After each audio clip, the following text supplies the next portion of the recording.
Jonathan Hickman is becoming my favorite writer. I'm Chillmonger. This is my favorite YouTube channel where I have 257 subscribers as of this recording.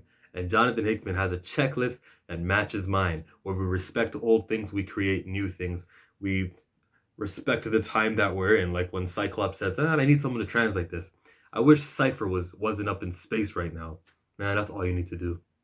Pretend that these comics, or at least the X-Men ones, happen at the same time. There wasn't a thing, since I'm talking about time, where he goes, there was a period of a month with no incidences. I don't like hearing the passage of time, especially for a month. You all know why, because you watch my channel. I also didn't like the beginning of House of X, where they said a month, 6 months passed. But because no other comic book is referencing the X-Men right now, that's cool.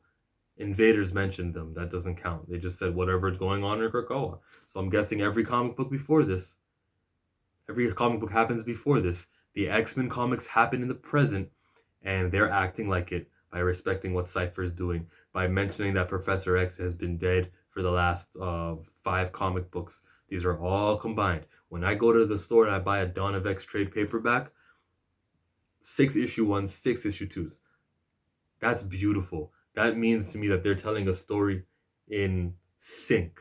Why the hell did I do a dance move? Because I said in sync, and that's how my brain works. How do these people's brain works? The villains in here were 4 old grannies. At first, when we saw them, they were mask on, and my interest was down here. It's not even on the screen. They start talking. They say A word, B word, C word. Interesting. They start unmasking. Oh, it's 4 old women. That's new. That's not like X-Force.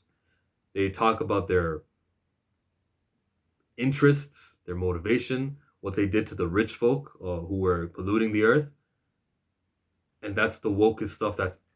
That's Jonathan Hickman putting his agenda in this comic book.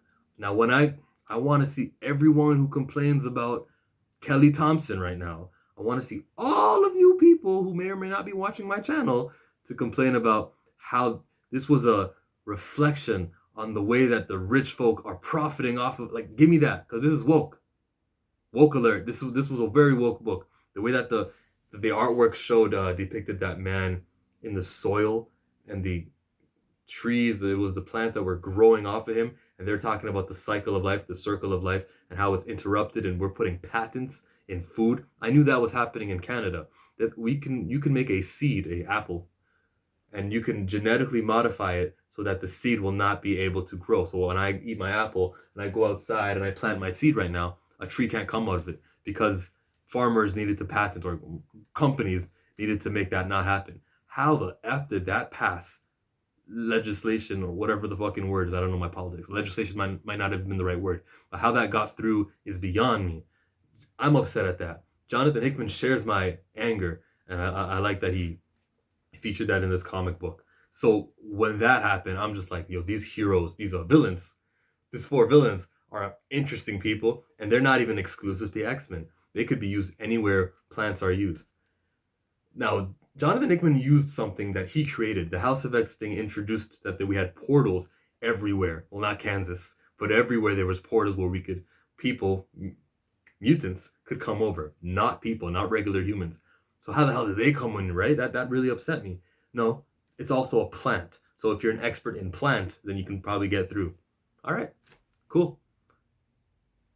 Like, really cool. It answers itself. So we'll see where that goes with these 4 women. The youngest were in their 60s, and the oldest were in their 80s, and there was one in her 70s, macking on Sebastian Shaw, and they've got like a plasma gun that can depower mutants. I'm mixing it up, excuse me. It's because the mutants are the humans, really, in this story. So they're wicked. I can't believe from page 1 to the end of the comic, middle of the comic even, I was like, yo, these villains, they're the truth. I want to remember their name. One of them was Augusta. I think one was called Apal.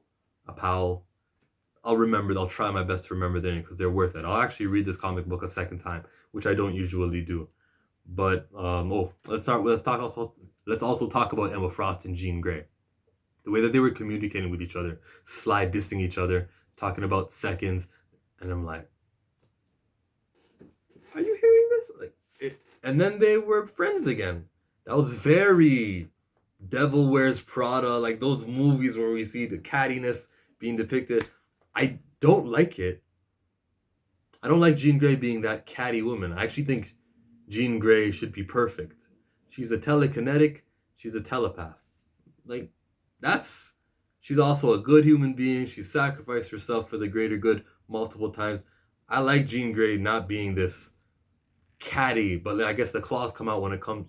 Why'd I do that? I guess the claws come out when they're talking about Scott Summers, and that's her maternal instinct.